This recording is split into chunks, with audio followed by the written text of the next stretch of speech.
Radio Rahim here in Belfast, Ireland, with the Bronze Bomber, Deontay Wilder. Look at all these. Look how they putting certain policemen in certain districts.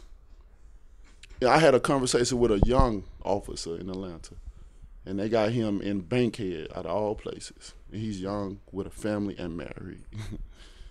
And the things that he was telling me, he don't want to be there. He don't want to be in that district. He's scared every day of his life. He said he just want to go home to his kids and his wife. So if you're already afraid of a certain people or a black person, if you're already afraid, then it don't take nothing to, when this coming out and, you feel me? You're already frightened. And if you're scared, you don't need to be in that district. You don't need to be out there because things happen. Like it's been happening. This is true. This is serious. When he told me that, I started thinking about all the lies that was taken. This man right here telling, he like breaking it down. He really revealing the secret to all this chaos. They're scared. This skin color, it carries power. And with power, it carries intimidation. Yeah. But on another subject. Yeah, well, that is another subject, but it's an important one. And coming from Alabama, I would imagine that growing up, you have had to have had a different perspective than all of us, you know, city guys and whatnot. What's the tension like that there? And also, when you talk on these subjects, people are like, oh, you know, he's a fighter, shut up. You shouldn't be talking about social issues or, you know, where's he coming from, making this racial. Talk to us about why it's important. And every time I've spoken to you, you've worked that into the interview at some point or another. Clearly, that's a part of something that's on your mind and your spirit. Why is it important for you to speak on these issues? I mean, it's very important because it's a real situation. It's live right now. You know, when we look back in the past, it make us say, man, we done came a mighty long way. Even a song say, I've come a long way. I've come a long way. But we still got a long way to go. The issues that we faced in the past, we still face these same issues to this day. And if we shut up about it, then they'll sweep it under the rug. It'll still occur. It'll probably get worse than what it is now. So it must be talked about. And with and the power that I have, the stage that I have, why not? People listen. You know, they hear. I speak for the voiceless. I especially speak for my people because I've heard, everywhere I go, man, I'm loved. No matter what people say, I'm loved and respected.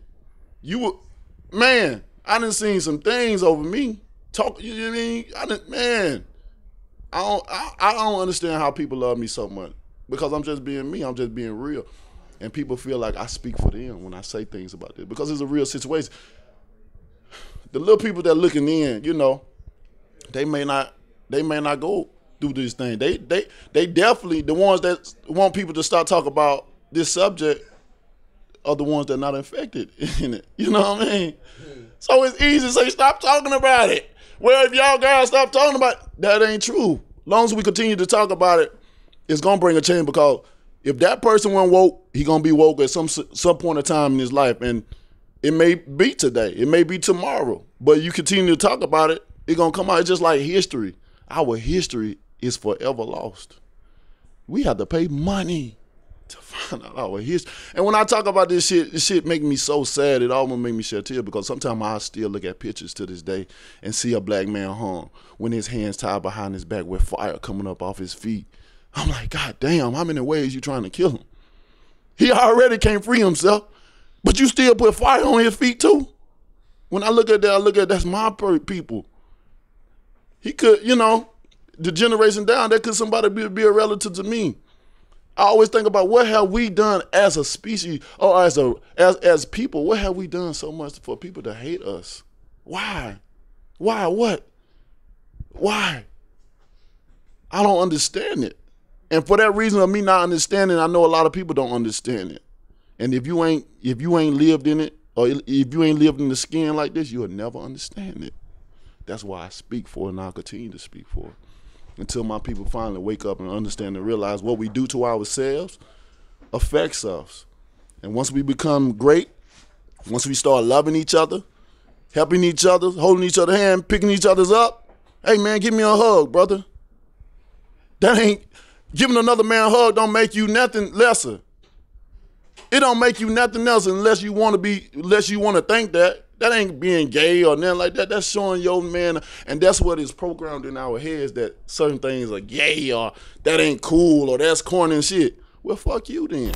Give him one. Bomb Squad! Thank you, sir. You know what it is. Much appreciated. Blessings, brother.